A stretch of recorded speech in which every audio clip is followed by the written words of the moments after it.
Here's the format for the evening, kind of the things I want to cover, some basic things before we get into kind of the nitty-gritty of hardcore questions. Still have plenty of time for Q&A. But how about we just start with a prayer first, in the Father, and the Son, and the Holy Spirit. Amen. Good and gracious God, we thank you for the gift of this nation and the many graces and benefits you have given us through it. We ask you protect us, protect those in the school, protect our young people especially, and give us the wisdom to know how best to advance the common good in our local community and nationally and throughout the world through the use of our powerful tool, which is the vote. We ask this especially through the intercession of Our Lady, who is the patroness of the Immaculate Conception of our nation, as we pray together. Hail Mary, full of grace, the Lord is with thee. Blessed art thou amongst women, and blessed is the fruit of thy womb, Jesus. Holy Mary, Mother of God, pray for us sinners, now and at the hour of our death. Amen. Father, the Son, and the Holy Spirit. Amen. All right, so I'm going to try to go through some of this relatively quickly, because oftentimes the best stuff is in the Q&A. But basically, just in terms of ground rules, I like following the rule of St. Augustine, so in essentials unity and non-essentials diversity, in all things charity. Oftentimes we find ourselves sort of talking past each other often, but that should be ground rule for really all our discussions. Catholics can and should disagree, sometimes passionately, about various things, but when it comes to essential things that all Catholics should believe, we should have unity and charity. Next is, I am not allowed to talk about specific political candidates or parties. I'm barred by law from doing so. I work for 501c3. I also work part-time for the church. I'm also a deacon. I can't even put up a yard sign on my lawn. I'm barred from doing that because I am a deacon. So we take this very seriously. This comes from the 1954 Johnson Amendment, which was passed. Lyndon Baines Johnson was being criticized by some nonprofit unions in Texas at the time. He took objection, so presented to the senators the opportunity to keep nonprofits from speaking ill about them, about politicians and parties, and they jumped at the chance, and so it passed. And so that's why churches, nonprofits, we're not allowed to talk about candidates or parties.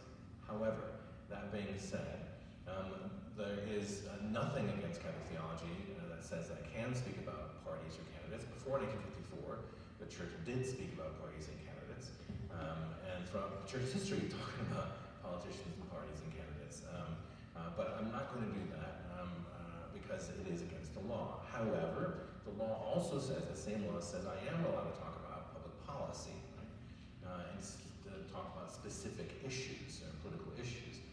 Now the problem is, as I'm sure you understand, that certain political issues are associated with specific political parties. So let's say I have political party A, and political party A has 3 pillars to their platform. The first pillar is banning texting in movie theaters, because that's reasonable, right? The second pillar is subsidizing Free Pie Wednesday, which I think we all understand is constitutional and right and just.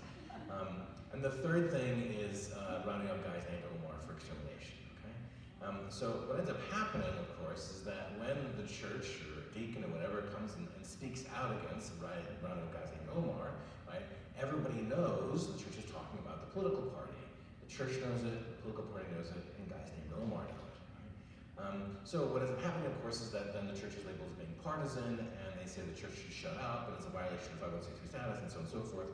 It's not a violation of 501c3 status, and the other thing is that the church has a moral obligation to stand up and speak the truth, especially when it comes to the defense of innocent human lives, against the poor, the defense of religious liberty, the defense of all sorts of things. The church, I, as a deacon, have the obligation to speak up about those things. And if in mentioning some of those public policies it hurts your particular favorite candidate, I don't care. This is what the church teaches, and my job, I mean literally my job, not just tonight but in other places, is to teach the church's teaching, provide what the church teaches, whether it hurts a political party or not, or a political candidate or not. That is why I'm here, and that's what I'm supposed to do.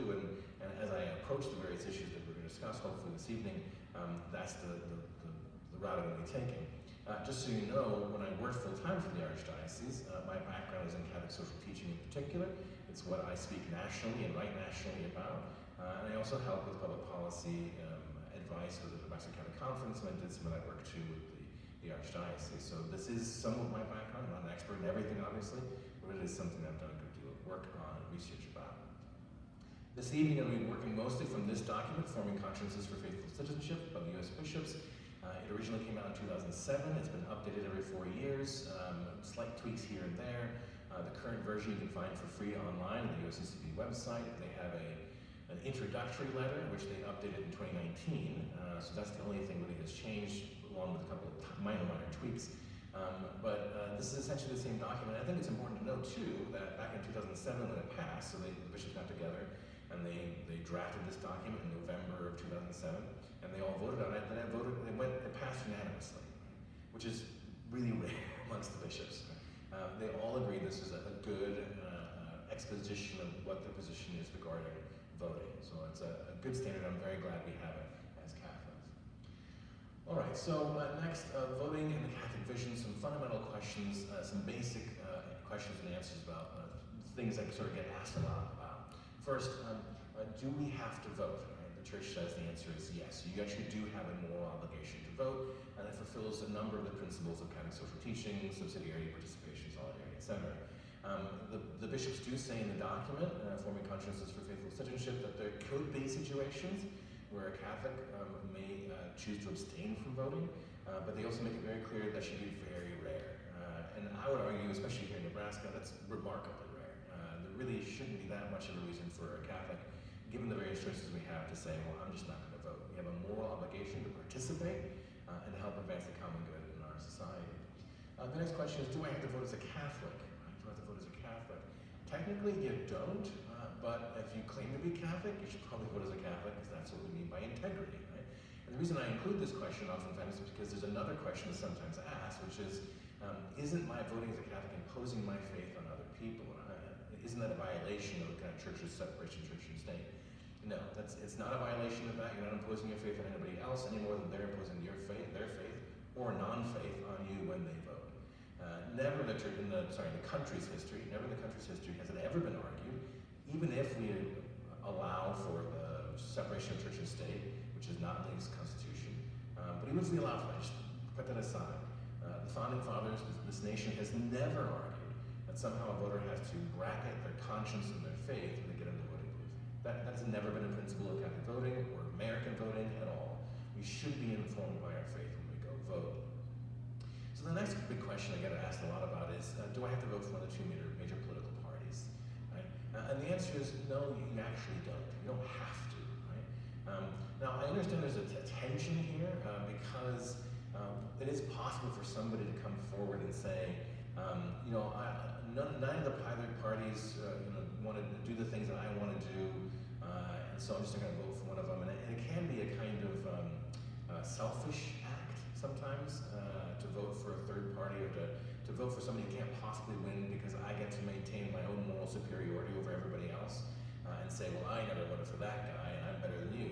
That happens sometimes, but while it may happen sometimes, that shouldn't keep us from knowing that in point of fact it is allowable, it is justifiable, it can be moral, and sometimes you may have a moral obligation to vote for a third party altogether. Why do I say that? Because we need to ask the question fundamentally, why do we vote? We tend to think as Americans, I think just generally as human beings, that the point of voting is winning. Right? That's what we tend to think, that's as long as I'm winning, therefore I'm fulfilling my moral obligation. But that's not actually a moral obligation. The moral obligation in voting is to be faithful to God, and faithful to His call to us to serve our neighbor and to advance the common good. That's our moral obligation. And if there is a situation where I simply, in good conscience, which we'll get to later, in good conscience I cannot bring myself to vote for one of the two major party candidates, it is okay for me to vote for a third party candidate, or to write in a candidate. Let's say we're talking about a presidential election, write in a candidate. And that is perfectly fine. It is in fact moral. And the only reason I spend any time on this is because for a very long time, Catholics have been belittling and degrading and making fun of those who vote third party as though somehow they're not fulfilling their moral obligation.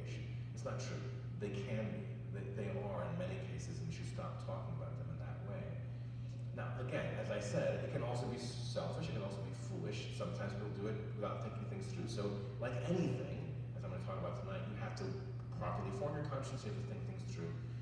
But generally speaking, no, you don't have to vote for one of the two major party candidates. And what's more, you're not a bad person if you do vote for one of the two major party candidates, just because you're voting for one of the two major party candidates. All right, now we move to conscience, which I'm going to spend a little bit of time on. And the reason I'm spending some time on it is because the document is called Forming Conscience for Faithful Citizenship, and because Catholics tend to have just a bad understanding of how conscience works and what the church teaches about conscience. So I'm going to use a couple diagrams and then quote from the Catechism to do so. So here's basically how the conscience works.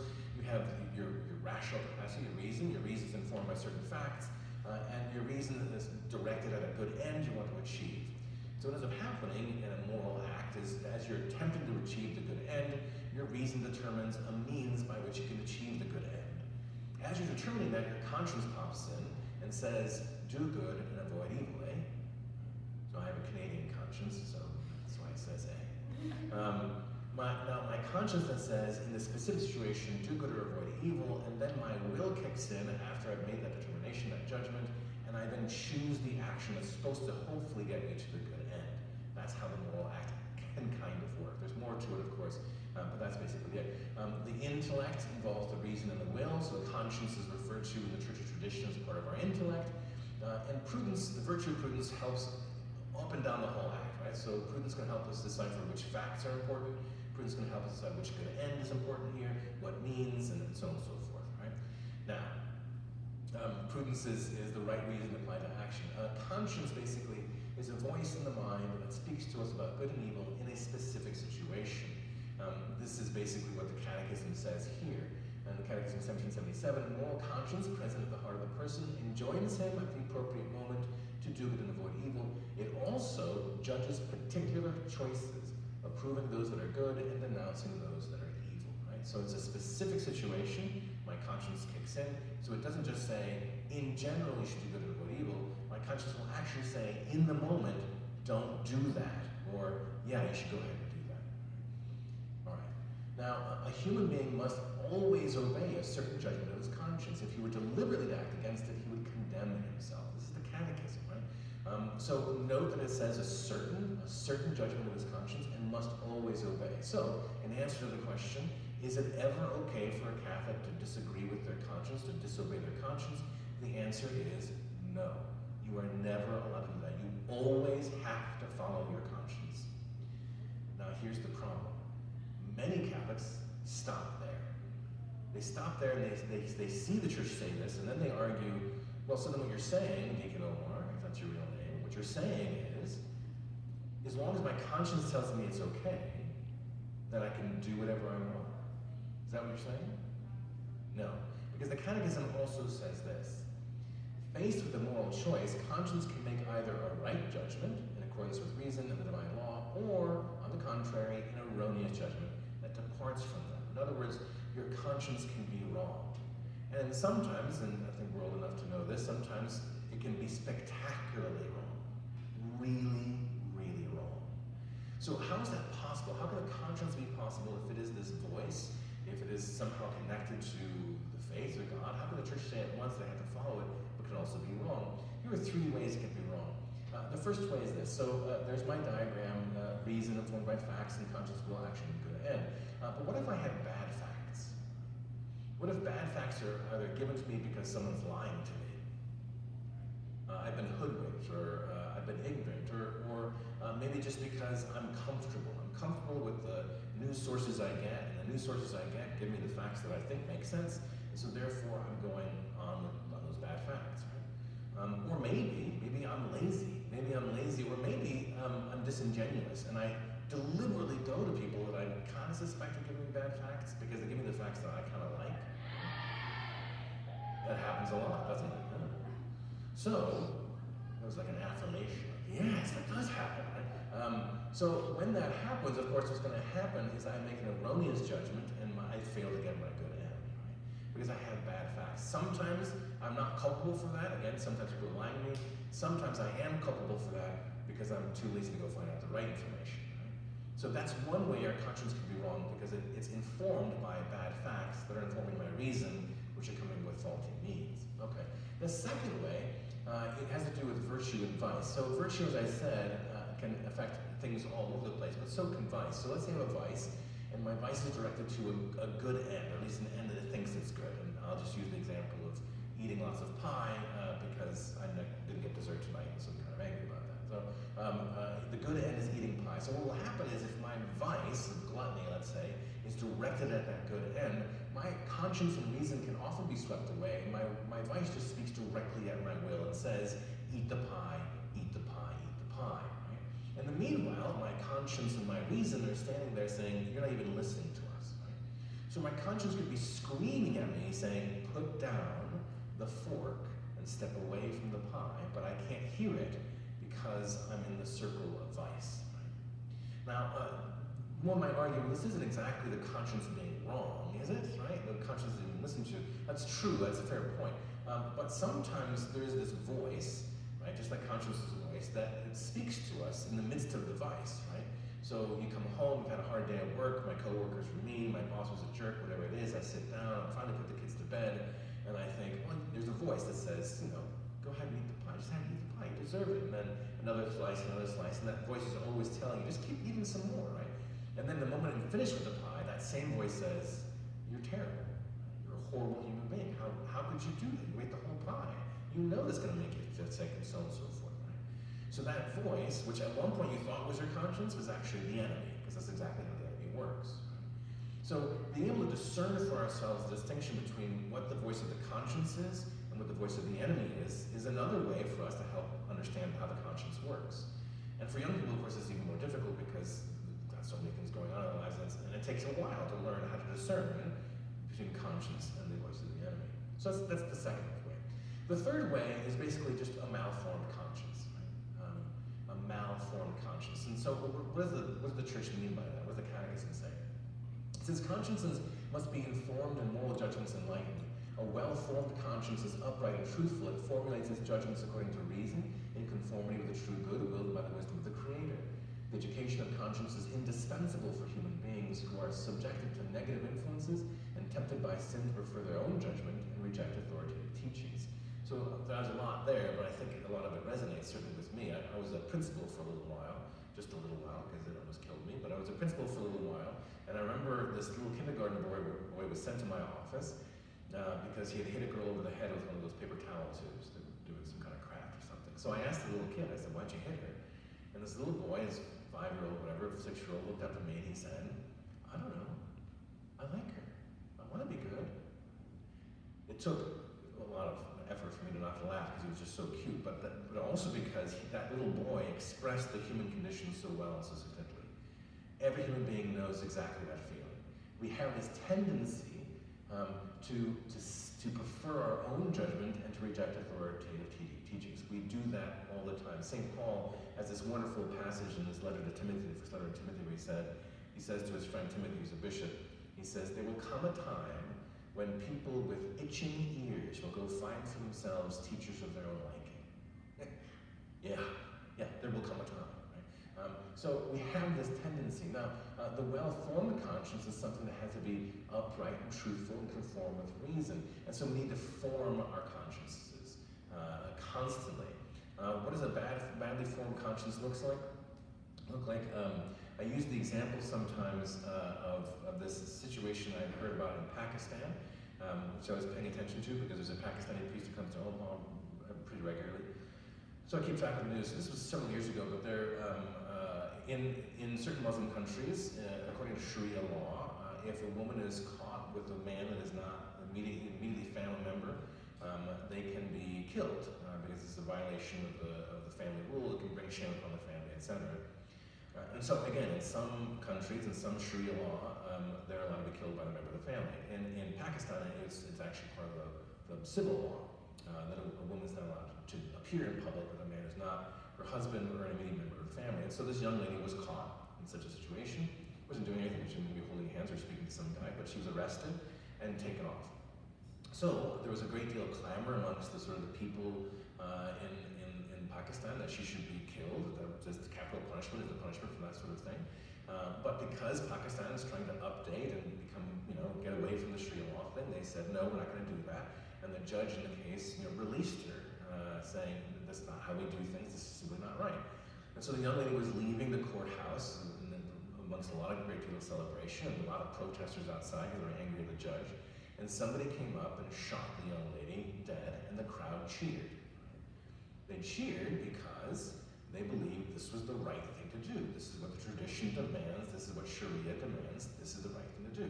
That's a malformed conscience. That's what that looks like. They totally believed what they were doing was right and righteous and just and proper. They were completely convinced by it, but they were horribly wrong. Now, some theologians are going to say, well, that's not an example of conscience or malformed conscience because you should still know right and wrong, basic, natural law, etc. Yeah, I agree with that. But we do know, just as human beings, we do know the conscience can make mistakes, that can be poorly formed, and that has consequences for other people. The education of the conscience, then, is a lifelong task. The education of the conscience guarantees freedom and engenders peace of heart. So when we form our consciences, it's not as though we form them when just little kids, and then it's stuck, and then we just carry that consciousness into the rest of our lives. No, it constantly has to be formed and shaped and updated. So I can't tell you how many times people have come to me and said, I have a well-formed conscience. I went to Catholic school for 12 years. Yeah, but you're 60 now. And just because you had a kind of education back when you were 18 or 21, it doesn't mean you have a well-formed conscience now, today, because it's a lifelong task. And so it could be, not necessarily, but it could be malformed right now. So how do we form our consciences, or what forms our consciences? Our parents, our teachers, right? So therefore, institutions like this, and we as parents, I have 5 kids myself, the eldest is 15, we form the consciences of our own kids. The laws of the state form our conscience. So in the United States, if you lie under oath and someone's life or property is no line, we can arrest you, we can fine you, we can do all these perjury laws, we can do that. The fact that those laws are on the books teach us something about the importance of truth, and particularly about property in life.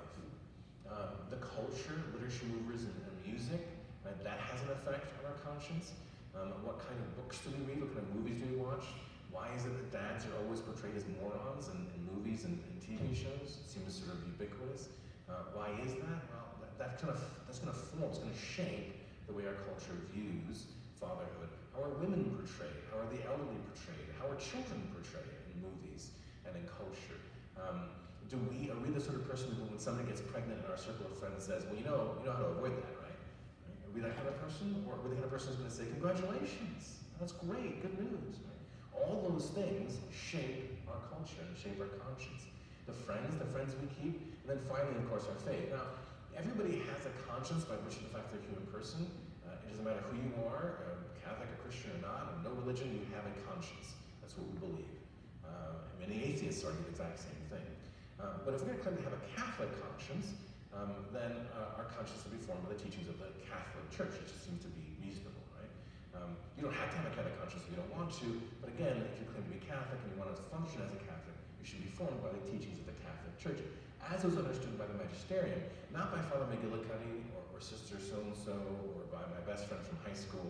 It should be formed by the teachings of the Catholic faith, as is put forward by the magisterium. And a rule for what our church's teaching is the catechism. That's the wonderful gift that we have. It's important for every person to sufficiently present to himself in order to hear and follow the voice of his conscience. This requirement of interiority is all the more necessary as life often distracts us from any reflection, self-examination, introspection. That is just absolute truth, right? We have these little black boxes that exist in our pockets and our purses that distract us from all sorts of things.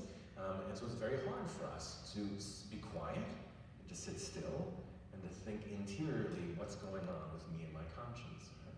As Catholics, we have the great gift of the sacrament of confession, so hopefully with some kind of regularity, we're sitting down, examining our conscience, and looking at, why did I do that? Maybe I should have done that. So hopefully we have some kind of relationship with our conscience, with interiority. Likewise, the practice of the examine at the end of the day, where we go past the day and look at our conscience, and how did I serve you, Jesus? How did I fail you, Jesus? What can I do more, Jesus? That kind of examination of conscience, that kind of interiority is helpful. Whether it's a presidential election year or not, It's helpful for the forming of our conscience. Okay. Now we begin to get to the nitty-gritty about voting and the document and what the bishops teach with regard to how we approach voting. Okay. The first thing is they say when we're voting, we're trying to do two things. The first one is trying to do good, and the second thing is avoid evil, just like what the conscience tells us, right? Regarding doing good, what the bishops note, and rightfully so, is that when we're looking at the moral act and trying to achieve good ends, there are lots of different facts to choose from. And in fact, there are lots of different actions we can choose from as well. So that actually, doing good may mean that there are several ways to achieve the same good end, right? And good Catholics can disagree about how best to do that. Whether it's poverty or immigration or the environment or whatever it might be, there are lots of issues out there, and good faithful Catholics can disagree about the best way to lower poverty or fix the environment or deal with the immigration issue. We can disagree. I may totally disagree with the way you approach the issue, right? And then that's the kind of joy of living in community with other people. We can have a friendly argument back and forth, and hopefully we have a friendly one. But we can disagree on those things. Ultimately, what we're trying to shoot for, say the bishops, is we shoot for bringing about the common good. Right? And I'm not going to spend too much time unpacking these definitions. The definition the Church gives us of the common good, but essentially we're trying to bring about the most good for most people here in the United States. Let's just kind of say it's that. That's ultimately what we're trying to do. And there are lots of ways to try to get there, and different Catholics can disagree with how best to get there. Okay? Now, at this point then, the difficulty is that when often I go speak to various places where people have conversations with me about voting, they don't want generalities, they want specifics. Okay, so there are lots of different ways for me to get at X or Y. And I don't have the time because I have a job and 2 jobs or 3 jobs and several kids. I don't have the time to go through all the social science to come out with the best version of the common good is. So give me something else. What else can I use to determine how best to vote? So this is what the bishops talk about avoiding evil. And actually they spend most of their time in this first section of the document on avoiding evil. Right? And so I will too, to a certain degree. Here's what they say. They say there are some things we must never do as individuals or as a society because they are always incompatible with the love of God and neighbor. Such actions are so deeply flawed that they are always opposed to the authentic good of persons. These are called intrinsically evil actions. They must always be rejected and opposed and must never be supported or condoned. So notice the absolute blanket, full, broad brush word there, always. Right? These things are never allowable. And notice too that they have to be opposed and it can never be supported or condoned. An intrinsically evil act, this is a technical word it's in moral theology. An intrinsically evil act is an evil action which is so deeply flawed that the intention and circumstances, so it doesn't matter what you were intended to do by this act, it doesn't matter what the circumstances, the time of day, whether you were cranky or whatever, it doesn't matter, all that don't matter. It was evil by virtue of the kind of act that it was. A Catholic may never engage in them or support them, and in fact, a Catholic has a moral obligation to oppose them. So one of the really important aspects here is, that we don't always talk about, is it's not just good enough that I say to myself, well, I didn't support that. You actually have a moral obligation as a Catholic to make sure that evil doesn't perpetuate. That's also a moral obligation. Not just to avoid supporting it, but also make sure that it's opposed within public policy of the United States. Now, there is an argument against this document, against this categorization. That argument is that intrinsic evil is not actually a good way to figure this stuff out because some things are intrinsically evil but not serious. Right? So, for instance, lying is intrinsically evil.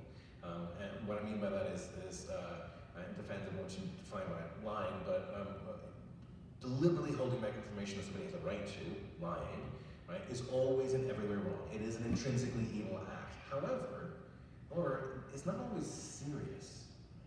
That's why we have things like white lies, right, or little lies. All right. So that's why the bishops, I think it's a good objection, but I think it's wrong to say that we shouldn't use this category because the bishops are very clear in their definition, A, and B, they also give us a hierarchy. They understand that there's this distinction. Some intrinsic evils aren't serious, which is why they limit their teaching to the serious ones. And they limit them to 2 different categories. The first category is direct and deliberate attacks on innocent human life, and direct and deliberate attacks on human dignity, right? And those qualifiers are really very important. Direct, deliberate, innocent, and then direct, deliberate, okay?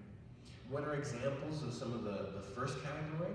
We're talking about abortion, euthanasia, human cloning, genocide, embryonic destructive research, targeting of non-combatants, and terror or war, okay?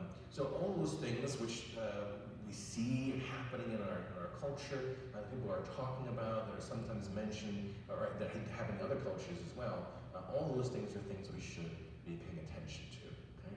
And these, by the way, they're not just intrinsically evil, but these are the most evil of the intrinsically evil acts, right? This is the top of the hierarchy. The second category is direct and deliberate attacks against human dignity, torture, racism, redefining marriage, or treating the poor as disposable, treating workers as mere means to an end, and deliberately subjecting workers to subhuman living conditions. All these things are violations of human dignity, and those should be opposed. We cannot support them, and we should oppose them. So insofar as public policies advance those things, we should oppose them. Okay, that's the larger list. All right, so that's doing good and avoiding evil. Now, there are two temptations that the bishops say we should avoid as Catholics, and which I'm sure you've seen either yourselves or others. The first temptation is the following. To fail to make ethical distinctions between different kinds of issues involving human life and dignity. The direct and intentional destruction of innocent human life is always wrong. It is not just one issue among many. It must always be opposed. This temptation is sometimes referred to as the seamless garment argument. And by that, they're using the reference to Jesus' seamless garment that was being, at the foot of the cross. The argument from those who purport this position is they'll say there were no seams in Jesus' garment, and therefore there are no distinctions, and therefore there is no hierarchy of moral issues. All life issues are equally important. So it doesn't matter if the life issue I care about is immigration, or the death penalty, or abortion, or euthanasia, or the environment, or just wage, minimum wage, whatever. All those are life issues, absolutely. Right? But they'll say they are all equally important, and so they have all equal tension on my conscience. Right? The bishops say that is exactly wrong. No, you're not allowed to elect a bishop because no, not everything is equally important. There is, in fact, a hierarchy. The other temptation is to ignore other serious threats to human life and dignity by appealing only to the moral distinctions, right? And here comes as a single issue voter, right? So the bishops say a Catholic is not allowed to support a candidate for just a single issue, ignoring all the other issues that might be there, right? So while at the same time, sort of two extremes, one extreme is to say all issues are equally important, the other extreme is to say only one issue is important and nothing else is important. Right? Both those extremes have to be avoided. Now, the problem, and this is just my particular approach and experience, the problem I have with this, the way this is sort of set up is I have actually met people, many people, and I know many people still hold the seamless garment argument. All issues are essentially the same.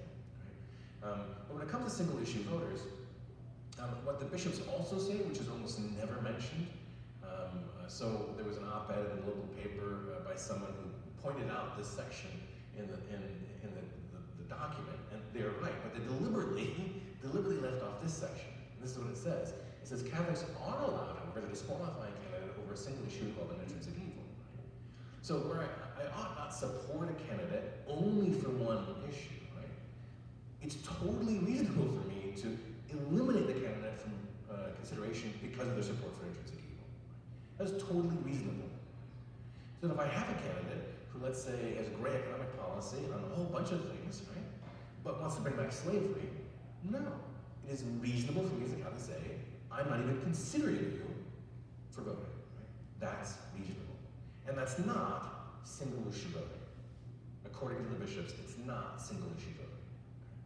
What's more, I also, when I know people who will say things like, oh, this is my one issue and I want to follow it and I'm going to vote for only that one issue, when you press them, more often than not, they'll say, well, yeah, actually, I like that policy too.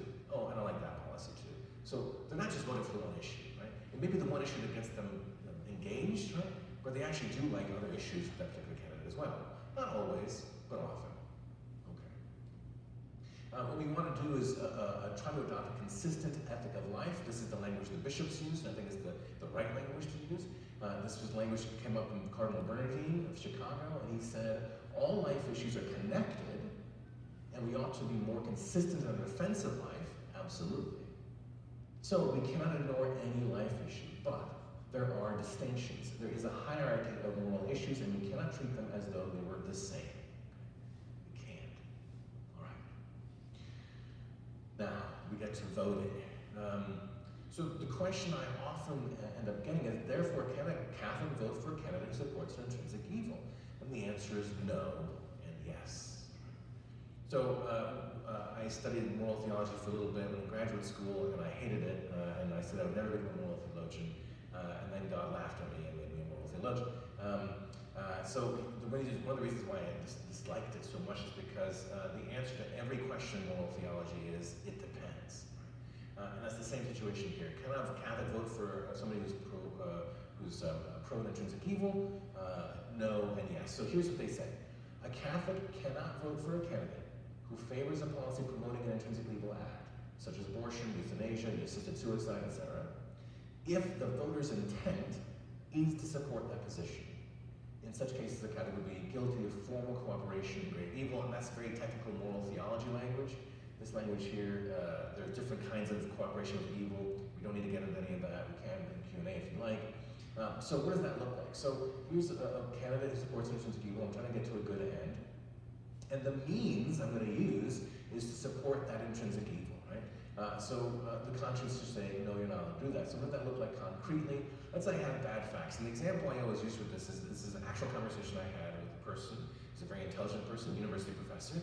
He wasn't a moral theologian though, but he said, look, and this is on the issue of abortion. He said, if we make abortion illegal, then what's going to happen is we're going to start rounding up young women who get the abortions, who are already suffering from various things probably, and put them in jail. And that's an injustice against these young women. And so since that's going to happen if abortion is made illegal, therefore we should keep it legal. We should try to avoid it as much as possible. We should keep it legal. So I'm going to vote for the candidate who supports legal abortion in order to maintain public order, because that's the good that I want to achieve. And that's what I want to do by voting for the pro-choice candidate. That's exactly what the bishop's saying you're not allowed to do. Okay? You're not allowed to do that.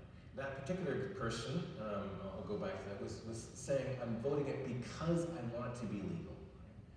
But this is an intrinsic evil. You're not allowed to do that.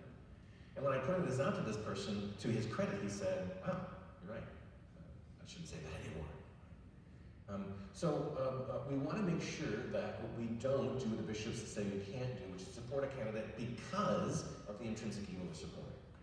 However, there may be times when a Catholic who rejects a candidate's unacceptable position, even on policies promoting an intrinsic evil act, may reasonably decide to vote for that candidate for other morally grave reasons. Voting in this way would be permissible only for truly grave moral reasons, not to advance their own interests or partisan preferences or to ignore fundamental moral evil. So notice this language here for truly grave and morally grave reasons. If you remember your catechesis from way many years ago, the 3 conditions for mortal sin include the freedom to do it, the knowledge of it, and that it is grave matter, right? So when the bishops use this language of grave and truly grave, they repeat it twice for a reason. We're talking about public policy, we're talking about issues, we're talking about intrinsically evil acts that are truly grave, that would sort of trigger the mortal sin category. So let's see, it's pretty straightforward. I see morally grave matter. My prudence says, hey, that's bad. Okay, we want to block the morally grave matter. But what counts as morally grave matter? That's always the next question. Okay, fine. But what counts as morally grave matter that would allow me to vote for somebody who's in support of an intrinsic evil act? Notice that they say it can't be for partisan preferences, right? Narrow interests or partisan preferences. So things like, I don't like him, he's a jerk, is not morally grave matter. Or things like, well, we've always voted this way, my family is Republican or my family is Democrat, we've always voted this way, that's my vote. That's partisan preferences. Or even things like, well, I really like this guy on this one issue. Yeah, but that's just the one issue. What about all the other things? And did you actually do research on that one issue? So we have to be very careful about what we say are truly grave moral reasons. So a little help here. So they go on, the bishops say, and they say, in making these decisions, it is essential for Catholics to be guided by a well-formed conscience. A well-formed conscience that recognizes that all issues do not carry the same moral weight. Sound familiar? Okay.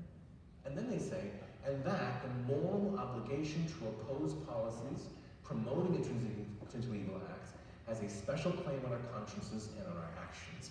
In other words, when we're trying to figure out and do this balancing act of trying to determine, okay, what counts as a morally grave reason to vote for somebody who's opposed to an intrinsic evil act? Well, the first category is other intrinsically evil acts.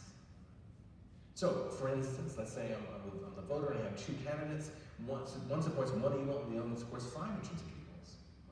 Well, according to the bishops, I could vote for this person, even though they support an intrinsic evil act, because by doing so, I keep this person from winning. Make sense? I'm not voting for them because they support that intrinsic evil. In fact, I'm voting for them because I want to keep these intrinsic evils from advancing. And therefore, I fulfill my moral obligation. The bishops also said these decisions should take into account a candidate's commitments, character, integrity, and ability to influence a given issue. In the end, this is a decision to be made by each Catholic, guided by a conscience formed by Catholic moral teaching. So other things have to come into account here. So when I was looking at those two candidates, I have to make a determination, well, are these guys running for office that has anything to do with the intrinsic evil in question? So let's just take like abortion. Are these guys going to do anything about abortion? No? Well, does it really matter then? That this guy is pro-choice, if he's running for, in the example I used in my column last month, a dog catcher, does that really matter? I guess not. Well, but that person, some people will say, yeah, but that person could then run for office later. Okay, well then we can consider that, but right now in this election, it doesn't really matter. Or, as the bishop said, what about their character, integrity? What if I have a candidate who says they're only for one intrinsic evil, right, and not for all these other intrinsic evils, but, right, I know them to be a liar, I know them to be somebody who has cheated on their spouse a number of times, I know there's somebody who has embezzled money or doing all sorts of things. Why should I believe that person will do exactly this? That should be a consideration as well. All right. Finally, and then I'll shut up, it is important to be clear that the political choices faced by citizens not only have an impact on general peace and prosperity, but also may affect the individual's salvation. Pope Benedict XVI, in his recent reflection on the Eucharist as the sacrament of charity, challenged all of us to adopt what he calls a Eucharistic form of life. This means the redeeming love we encounter in the Eucharist should shape our thoughts, our words, and our decisions, including those that pertain to the social order. The Holy Father called for Eucharistic consistency on the part of every member of the Church. This means, therefore, that as we're preparing to vote, we can't forget that we believe in things visible and invisible. We say this every Sunday, right? So we need to go to confession, to pray novena. There's a novena the USCB provides before an election. Spend time before the Eucharist, and honestly take these questions and concerns to the Lord and ask Him for help. On a more practical level, we should check out the party platforms, paying attention to their positions on intrinsic evils, and don't just limit yourself to the two major parties, look at other party platforms. Pay attention to the other races besides the presidential. I can't tell you how frustrating it is for me when I'm trying to provide what the church teaches in general, and then people say, but that doesn't apply to the presidential election. Well, it might not, but it might apply to the senatorial race or the local congressional race or other races. There are other races going on. So make sure that we're paying attention to all of them, because our obligation is not just for president, but for everything. And to that end, these resources, Ballotpedia and Ballot Hero, have been very useful for me over the years, by which I mean, ones that you just sign up for, the other one's free, but they'll send me the information, I'll look at the ballot as it is in my district, I'll see who the judges are who are running and other initiatives. He'll send me links to other places so with the judges, I can look at the Bar Association, and they give grades to judges and temperament and other things. So I have an informed position when I go into the ballot box, so I know who I'm voting for and why and for what reasons. So these practical tools I think are very helpful in going forward. Okay? All right. That's it. Questions? Thoughts? Concerns? Yes? I know, like you just talked about that Ballotpedia and Ballot Hero. I mean, sometimes, you hear so much from the media and all the, the TV stations, and it's crazy, everything that goes back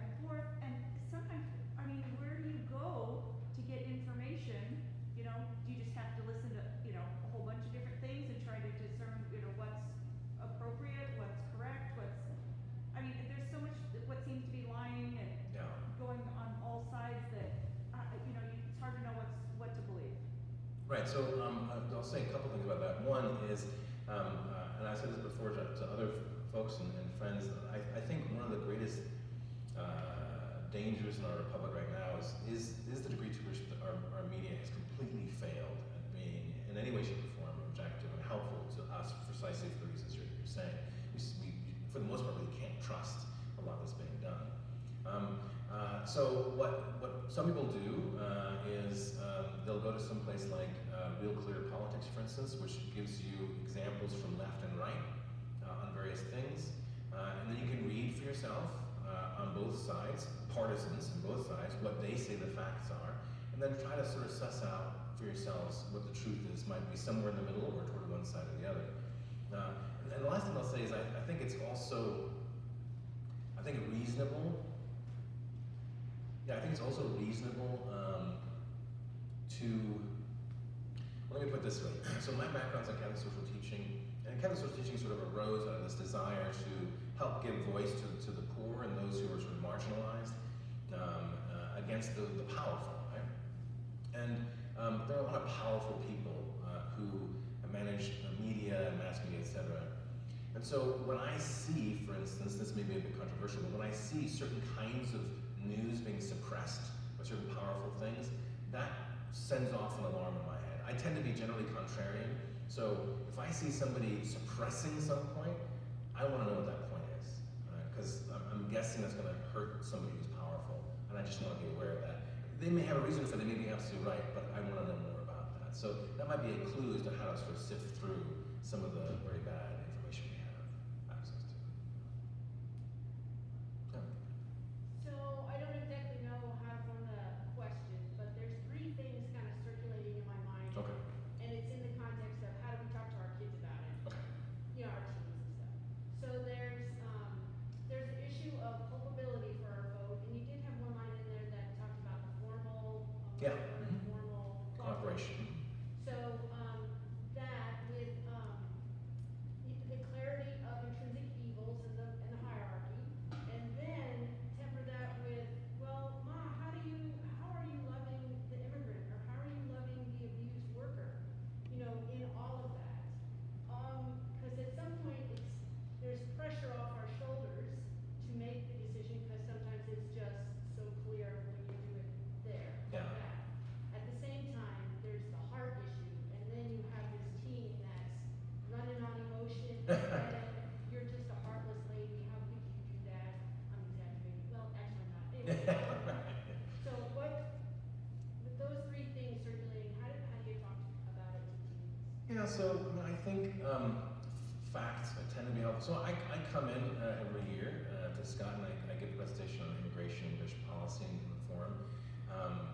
And I do it in other areas. I'll be in another area talking about assisted suicide, those sort of things. And one of the things I've found helpful, one is because I'm not their parent, they may be more willing to listen to me, but also they're really generally I found kids tend to be pretty responsive to facts, just cold and hard facts, right? And so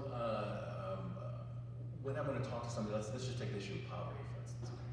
When I talk to somebody about poverty, they're going to say, but, right, what about the working man, for instance, and his suffering? So I want to have facts from a trusted source about labor statistics and wages and that sort of thing. And thankfully, we don't have to go to the media to depend on that. The federal government provides that kind of statistics from the U.S. Census Bureau, et cetera. So in my column a couple months ago, I pointed out that the poverty rate fell in 2016 and 2017 and 2018. And then my column, I had to turn it in before the 2019 statistics came out. They came out the next week. But it fell again in 2019, so that the poverty rate in the United States by the end of 2019, before COVID, was the lowest it's been in many, many years. And the rate was actually lower by the end of 2019 than it was prior to 2007, before the Great Recession. So that's a hard fact I can point to and say, you're right, we should care about the poor. Okay, so let's look at the facts. Are the poor being helped or not? Same thing with labor statistics, right? Low unemployment, right? Is that a good thing or not? And then you have to be careful with employment numbers because they get fudged, right? But that kind of, I think, conversation was based on facts where the two of you could sit together at a computer, let's say, and say, let's look that up. Right? Let's go to the U.S. Census Board, let's look at the U.S. Labor Department and find out the stats, the statistics. And sometimes it's mind-numbing, sometimes boring, and for the emotional teenager, it's not always exciting to do. But it's somewhere to start the conversation, saying, I'm not trying to manipulate you, I'm not trying to pull the wool over your eyes, I'm not just being this cold-hearted person. I want to look at how many actual people are being helped. Because it's the people being helped that really matter, right? Not slogans, not desires, but how many people are actually getting helped. Because I'm with you, my dear daughter or son, I want to help actual people. I think that'd be one way to frame it. In terms of intrinsic evils, of course, that's a nice start, I think. It's a good way for me to sort of say to my own kid, this issue is important for us, and me, I'm going to eliminate that question, or that particular candidate, but that doesn't mean necessarily I'm going to support this other candidate, so I need to look at those things too. And then again, like with immigration, same thing. Part of the problem is, not part of the problem, a lot of the problem is, so many of these public policy issues are remarkably complicated. And I'll just give you one example how with regard to immigration, which is what I come and speak often about. The news will tell us that some people come here and they seek asylum, and since they're seeking asylum, we should simply allow them to stay. Okay? But that conversation, the news use of the language asylum, doesn't take into consideration what the asylum laws actually are. And the vast majority of us don't know what they are. The asylum laws were not created by the United States. They're actually, it's an international treaty on how asylum works. And the way an asylum law works is that somebody coming into another country has to come in through the port of entry, has to declare asylum, and once they declare asylum, they have to prove within a reasonable amount of time that they have a reasonable fear of being persecuted for their race, religion, member of a social group, political opinion, and there's, I think, a fifth category. And those 5 categories would be 5 categories, right? They match exactly the standards for a refugee, by the way. Right? This is why it's an international thing, not just an American thing. Right? So when somebody comes and they say, I'm seeking asylum, and the federal government, and this has done this under every kind of president, says, well, can you prove that you're a member of one of those 5 groups? And they can't. Then the law has been and is in every single other country when you can't stay. Now, maybe that law should change, and I think actually it's perfectly argument saying that it should change, right? But the idea that somehow it's different now than it was before, which is the impression some often give, is not true. But you wouldn't know that unless you have to dig down deep into what are the laws in asylum, what is the standard, and so on and so forth. And most of us don't have the time to do that. Exactly. Yes. So can you talk a little bit more about like the candidates, like integrity versus what they support? I guess like how do you kind of decipher those two, or like when you're talking to someone, because people get really heated about this, like well maybe candidate A supports a good, but their personal life is totally it's like how do you I guess kind of defend that or talk about that, or could you just I guess I don't know. Yeah, it's integrity versus public policy and that sort of thing. Yeah. This is something I've struggled with myself because I think we really should care about integrity. If not just on a safety issue, the person who's going to become president or senator or whatever, they're going to be, secrets and various things of the government that I want to make sure somebody's not going to be blabbing all over the place. So integrity is an important aspect of it. At the same time, this is somewhere where maybe I've had to grow up a little bit too. At the same time, integrity is not necessarily something that our politicians have been known for, generally speaking. And we recognize as a culture, as a community, both left and right, that there are people, sometimes heroes of ours, that from the past, and I mean in the political sphere, who were not good people in their private lives, in any way, shape, or form. And that the kind of person who is a good person in their private lives, who also does a great deal of good work as a leader in the public sphere, is actually pretty rare. Now, again, that doesn't mean therefore that I should ignore it, right? Or certainly not that I should condone it, or act like it doesn't matter. In fact, one of my biggest frustrations is that we seem to have come, on lots of sides, immune to it, right? And we just don't hear it anymore. And I think that's a shame. But all that having been said, I'll go back to what I kind of sort of hear is, with regard to advancing the common good, what actually matters are the people who are being helped. Whether the common good is actually being advanced or not.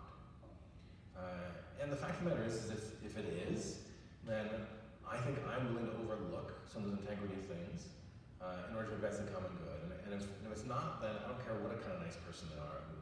If they're not advancing the common good, if they're harming the common good, then they don't deserve my vote either. There's a kind of social realism about that, a realpolitik, if you will, about that I feel a bit uncomfortable with because I tend to be more of a idealist. But the fact of the matter is that more good people could be held here than here, and that, for me, and ultimately had to be the final decision maker for me. As much as I might like the idea.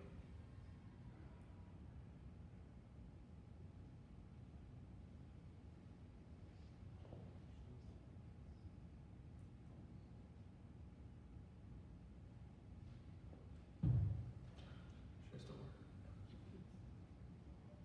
No?